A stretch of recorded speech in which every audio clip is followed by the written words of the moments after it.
Welcome back to Jenna's Kitchen. One of my favorite things about fall is apples, but I could argue to eat this recipe all year long.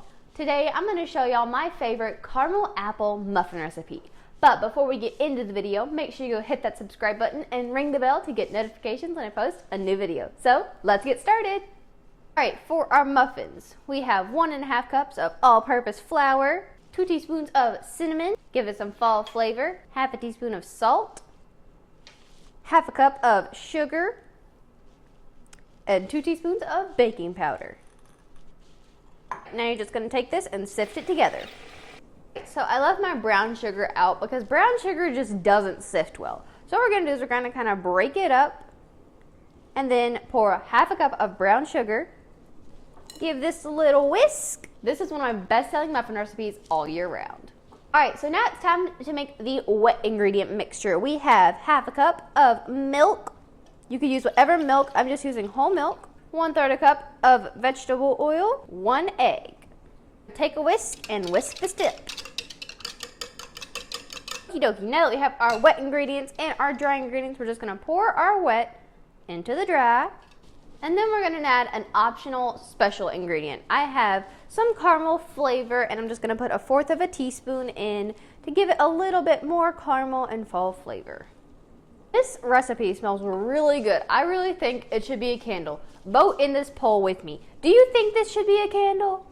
Apple and cinnamon and caramel is one of my favorite scents. Comment down below what your favorite scent is. Mine is definitely this because it reminds me of the fall and of the holidays.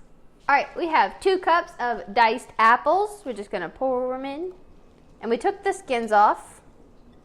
Take a spatula and fold in the apples. Alright, now it's time to make the crumble. We have 1/4 a cup of sugar, 1 teaspoon of cinnamon, and 2 tablespoons of flour. We have our pastry cutter. Just kind of mix these together before we put our butter in. Crumble takes your muffins to the next level with this crumbly goodness on top. Now we have 2 tablespoons of butter. We're just going to pour it in. We've already cubed it. Take your pastry cutter and combine the two together.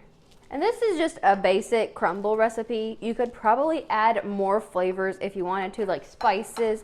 I just like to stick with this. Okay, so if you get butter caught up in there, take a butter knife and get it out because you don't want to do it with your finger because then you might cut your finger because these blades are sharp because they are cutting butter. So be careful.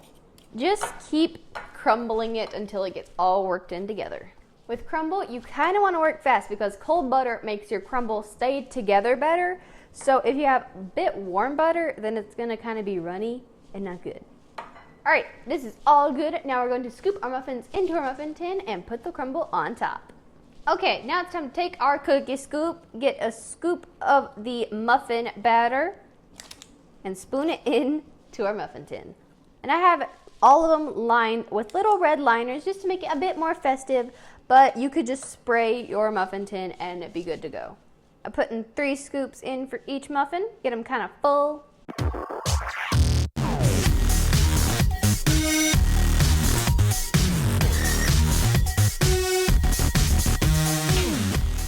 Alright, so once you have all of your muffin tins all full, I just like to take the rest of this batter and fill up some ones that don't look like they have as much filling as the rest. One thing I like to do once I have all of my batter in my muffin tins is I like to tap it on the counter to get all of the air bubbles out.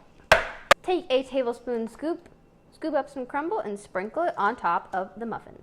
Okay, so once you can't scoop it up with your tablespoon anymore, just take the bowl and put it over the last muffin and sprinkle it on. Alright, these are ready to go in the oven, 400 degrees for 15 to 18 minutes. The muffins came out of the oven, took about 16 minutes to cook them all the way through, and they look great.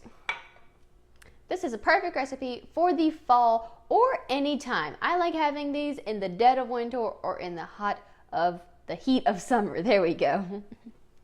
But if you make this recipe and share it on Facebook or Instagram, be sure to tag Jenna's Kitchen 16 because I would love to see y'all's muffins. Don't forget to like this video and comment down below, and in the comments tell me your favorite scent. Mine is apple caramel cinnamon. Don't forget to subscribe to Jenna's Kitchen, and y'all have a great day.